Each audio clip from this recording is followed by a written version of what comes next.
today I'm going to show you guys my overall long-term woods. I want to go into kind of the philosophy because I have already actually done a long-term wood setup, but with the previous one that I did it in a little bit more of a vehicle-assisted kind of way.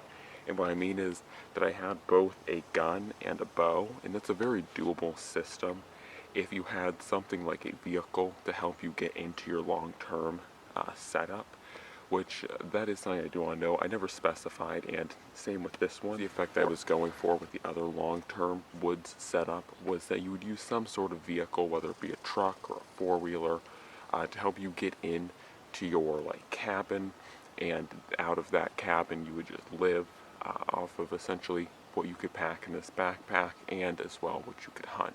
It's changed up a little bit though. In this video I wanted to do a not quite as long-term wood setup, but one that you could pack in just by yourself without the need of a vehicle to help you get in. And so that meant that of course the gun pretty much had to go, and so there is no gun element in this, but rather it's been completely replaced by the bow.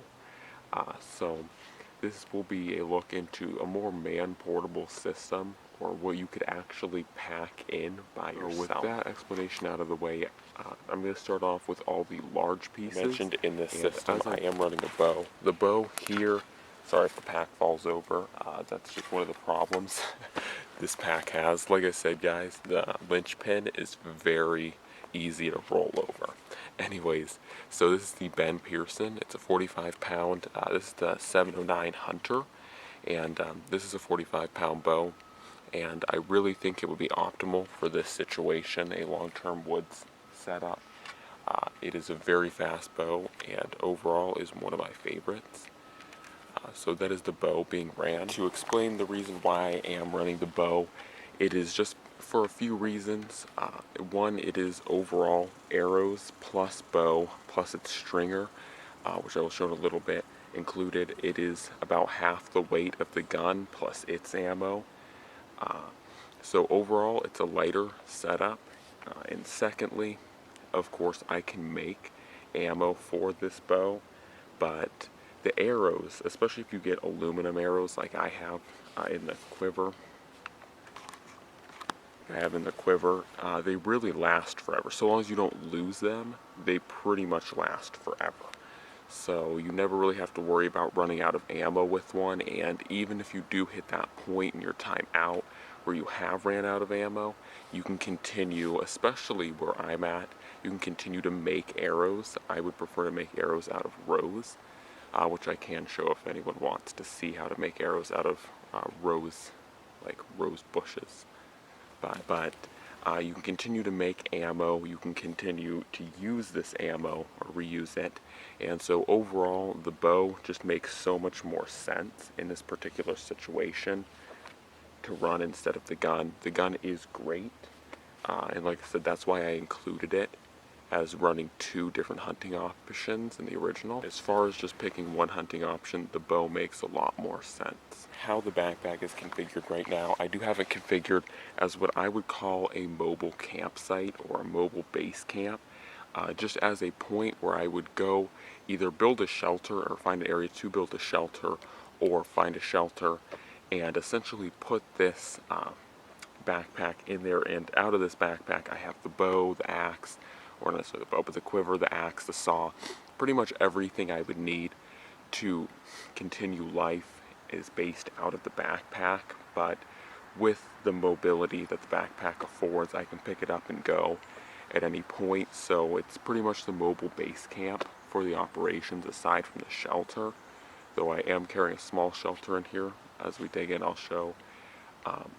Overall, that's how this is kind of based out of, and so that's why you see the quiver set up on it. And essentially, like I said, once I would get it to a place, I would take off like the quiver, and if I need to go hunting, you know, use the quiver in that, or I'd take off the axe, take off the saw, or take whatever I needed off of the pack and use it. I also wanted to quickly show the quiver and how I have it set up here. This is pretty much exclusively how you'd set it up on a linchpin, just for the fact that with the top of the linchpin, due to its special back on it, it does actually have a separate top, and so I run this piece through where it separates here. You guys can see that. And then I run it through here as a little bit of a less permanent area, but that makes it easy to get on and off. And then it pretty much just circles itself there, and it does come up higher, but because it's sitting on the ground, this is how I leave it, because it will interfere. But this is how it would look if it was up off the ground, and so that leaves my arrows easily accessible. Just in case anyone's wondering how I run a traditional bow with the backpack or on the backpack. Other than that, I am running the GBA Scandi Forest Axe. I did re-put its black bear collar on it, and I primarily did that just because if I was running out in a long-term situation, I would definitely want some kind of protection for this area, just in case, to reduce the chances of breaking the axe should anything bad happen. So that is the GBA Scandi Forest Axe. It just may look a little bit different because it has its black bear collar on it. So the next big thing that I'm carrying, of course, is the 24-inch buck saw. I definitely use this. I've actually been learning to use it more and more, and I've actually really come to like the buck saw and respect its part in the woods. So this definitely made the list. I don't think I put it in the first long-term setup, but having used it as much as I have and having come to like it as much as I do, I really like having this, and I really wanted to include this in this setup. So now onto the other tools, and before I go too much deeper into the contents of the kit, I do want to talk about knives. So on the belt, I did, for a long-term situation, I probably would carry a belt knife to help just with the overall heavy-duty tasks, and so I am running the Tops Fieldcraft. This is one of my most loved knives, and overall I would definitely love to have this in a long-term situation. It's not necessary to the kit, but I would probably run it in this kind of situation, and I am running 3 knives for this situation, and this is one of them. And as far as the second goes, this is running on my neck, and so I have 2 of the 3 knives that I'm carrying for the long-term situation on body, and it is the Heli Agin. Once again, one of my all-time favorite knives to run. Larger or more capable knife. I feel like this knife is very suited to crafting, though it is kind of weak in the fact that it does not have a very strong tang, though I have done some batoning with it. But anyways, this is primarily a crafting knife, and I really do like it as a crafting knife. It is very sharp, it is very agile, and overall very comfortable. So this would definitely be one of the 3 knives, and like I said, it is running on the body. So the third knife is, of course, as I mentioned, in the backpack, and I think I'll get to it as one of the first things. If I can find it. It is actually the Mora Clipper. It is in a Mora companion sheath. I think I've kind of shown this setup before of having the Mora Clipper in the companion. Personally, because I have a Clipper, I like the Clipper more in the handle and overall the coloration. I like this red. They never really redid this kind of reddish orange coloration, but I really like it. And once again, the Mora is one of my favorites, and wanted to bring it back, and it is definitely a very capable knife. Not as much for crafting, but really capable in game processing and overall tasks. Now on to what I'm actually carrying in here. It's not a whole lot, just because I really don't need a whole lot, and I can gain a lot from just the wilderness. The next piece is the Janus, and I just have some different things in here. The primary thing I have in here, I do have some Paracord in here, but the primary piece that I really find useful for it is, it's kind of hard in here, but it's the Spyderco Sharp Maker, and it's just dual-sided ceramic. This is what I will keep up the knives with. Of course, they may get dull, they probably would get dull in a long-term situation. So to keep them sharp, I would definitely carry the Sharp Maker. But as I mentioned, this is 20 feet of paracord, and this is 15 feet of paracord. And then in this other side over here, I just have some hand warmers, and this is actually the extra pieces for the Exotac Nano Striker. but those are just some like O-rings and a lanyard for it. That's all that's in the Janus. Not a whole lot, but like I said, the sharpener is really important for the overall situation. The next piece, as I mentioned, is just another piece is the Mylar blanket, and that I really like having this in the system for the fact that in the summer it allows you to set up fast shelters without much effort and still have something that keeps you out of the rain. And if you were to be in the winter, you could actually use it to wrap yourself in and increase the effectiveness of your shelter. You could also line your shelter's top with this in the winter to add an extra level of waterproofness, as well as an extra heat reflectivity. And so this is pretty handy to have in both situations for helping your shelter or just having a quick shelter to set up. And so that's why I threw it in here for long term. As well, I do have a few like Cliff bars. I think actually I have one in here right now. I do. But I would carry 1 or 2 Cliff bars just for the fact that if you couldn't find food and you still needed a high amount of calories, this helps a lot. I actually find these Cliff bars are extremely good.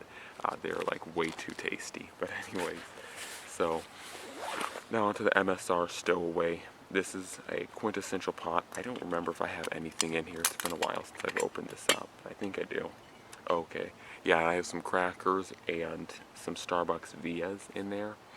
And so I totally forgot all about those, but those are pretty awesome to have. And so that is what I'm running in here, this little stowaway. And so really handy. And of course the stowaway is another stainless steel pot that you could use to cook food in, or you could use it to heat up water or boil and purify water. The next part is the Nalgene, and there is around 4 liters of water in the pack. Of course 3 liters in the water bladder, you can see here, and of course another liter in here. And then I do have the very old GSI the really Glacier, old and well-used GSI Glacier. Loads of garbage in there, but yeah, and just another way of heating up water and purifying it. Once again, I am carrying 4 liters of water, but still at that, that's probably not going to be enough for like a week ration, but it's still not going to last forever. So it's very important to carry the 2 different methods of stainless steel to help purify water. So that is what I'm carrying in the primary place.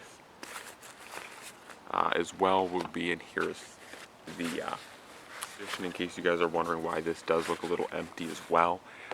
There would also be the tripod, which the camera is currently using, and of course the saw that I pulled out of there in the beginning. So those 2 are not in there, but those would be taking up space in here too, so it is generally more packed in here. This is about where the tripod would actually sit, but it is generally more packed in there. But on to the next. So in here is the very old and quintessential fire pack, and this just has a whole bunch of natural tinders, as well as you guys can see this Altoids tin has flint steel and char cloth in it. Is set up for flint and steel fires. There is another smaller ferro rod in here,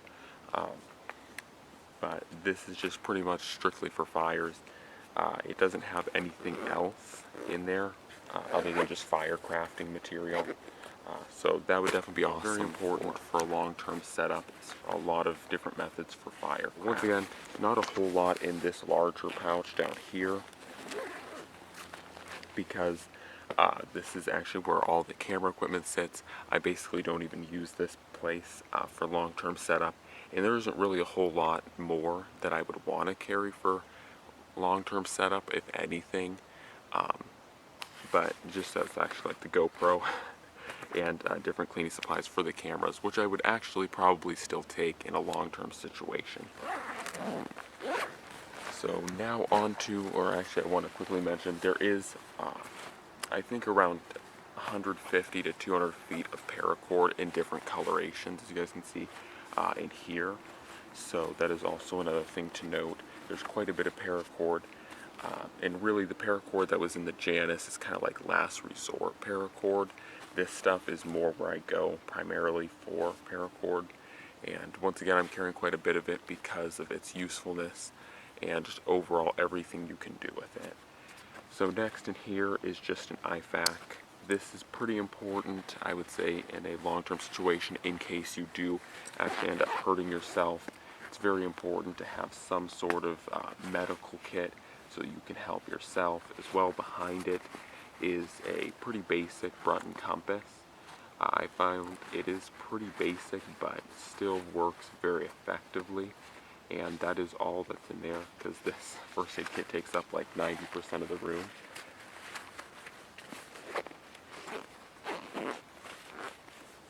And then lastly is the other side, and in here I do have another ferro rod, the blast match, this thing right here, and then I have the stringer for the bow, so I can unstring the bow and string it at any time I need. As well, there is this zippered area, but this is just a compartment for the water bladder, as you can see there. So that is all that's in there. Lastly, I don't talk about this one too much, but this is just a game hanger. When I take down small animals, or when I want to haul out smaller animals or game such as ducks or grouse or hare, squirrels, that kind of stuff, I like to have this. This is just a jam knot on here, and you just tie it around there, or you just put their feet or their head in here, and then you just tighten it down, and that allows you to carry out the animal without actually having to carry it. So that's pretty useful. Overall, guys, that is the setup for the long-term situation. There isn't too much in here, and it may look actually a little bare, but really that's what I would take over a long-term situation. Do note this is more geared toward a summer kind of setup. If this was winter, you'd see a lot more heat elements. There's still quite a bit of firecraft here. But this is what I would generally take, especially, like I said, if I was doing a spring to fall kind of life, or 6 months kind of setup. This is the kind of setup I would run for around like a 3-month to a 4 or 5 month kind of like spring to fall setup. So hopefully you guys have enjoyed that. That is the setup, like I said, more minimalistic than the last setup. And yeah, guys, hopefully you've enjoyed that nice look at my long-term setup and how I update it for just a single carry, or actually be able to carry it in just by yourself without the help of any tools, any vehicle assist. Like a pretty slim kit, but honestly, this is how over the years, just slimming down the stuff that I really don't need. I would probably carry a couple more Cliff Bars in here for sure. I probably carry at least 4. I just brought one out for reference. I don't generally carry that many when I'm just out for a few days. But I would definitely carry at least 4 or probably 6, depending on how many months. I would carry at least 1 per every month that was out. And so that would, you definitely see more Cliff Bars in here if it was full-on setup. But other than that, this is pretty much how I would definitely carry the setup. Like I said, it seems pretty minimalistic, but I just don't really think I would. As well, you probably see a lot more like batteries and SD cards in the camera setup. But yeah, so that is the setup. If you guys have any recommendations, or if you guys think that there's too little in here, definitely let me know down in the comments. And don't forget to comment, like, subscribe, and share. It's always appreciated, and I'm out.